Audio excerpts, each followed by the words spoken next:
এই লোকটি একটা শয়তান মেয়েকে বিয়ে করে এবং মেয়েটি লোকটির হাতে হাত দিতেই তার হাতে আগুন ধরে যায়। ঠিক তখনই স্বর্গের একটা পরী এসে তার হাতের আগুন নিভিয়ে দেয় এবং জাদু করে তাকে সুস্থ করে ফেলে।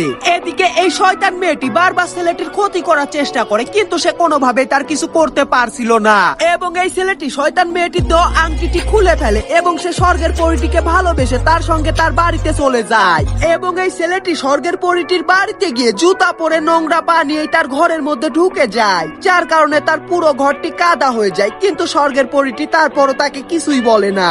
এদিকে এই ছেলেটি স্বর্গের পরীটির ঘরের মধ্যে ঢুকে তার ঘরের মধ্যে থাকা সুন্দর স্বর্গের ছবিটিকে সরিয়ে ফেলে এবং ছেলেটি সেখানে একটি মরা হরিণের মাথা ঝুলিয়ে দেয় এবং সে তার বাক্স থেকে একটি কুড়াল নিয়ে বাইরে বেরিয়ে যায়। এবং এই স্বর্গের পরী মরা হরিণের মাথাটিকে দেখে অনেক কষ্ট পায় এবং সে মরা হরিণের মাথাটিকে জাদু করে একটি বাচ্চার মূর্তি বানিয়ে দেয়। কিন্তু হঠাৎ করে অনেক জোরে শব্দ হয়, যার কারণে তার পুরো ঘরটি কেঁপে ওঠে এবং সে দ্রুত বাইরে গিয়ে দেখতে পায় ছেলেটি তার বাড়িতে থাকা আপেল গাছটিকে কাটতে শুরু করেছে এবং এই ছেলেটি স্বর্গের পরীটির চোখের সামনে একটি জীবিত আপেল গাছকে মেরে ফেলে এবং এইসব দেখে স্বর্গের পরীটি অনেক বেশি রেগে যায় এবং সে রেগে শয়তানে পরিণত হয়, যার কারণে তার চারিপাশে আগুন জ্বলতে শুরু করে এবং এটি দেখে ছেলেটি ভয়ে দৌড়ে পালায়। এরপর ছেলেটি একটা মরা হরিণের মাথা ও ফুল নিয়ে তার প্রাক্তন স্ত্রীর বাড়িতে গেলে দেখতে পায় তার প্রাক্তন স্ত্রী স্বর্গের পরীতে পরিণত হয়েছে এবং সে তাকে দেখা মাত্রই দরজা বন্ধ করে দেয়।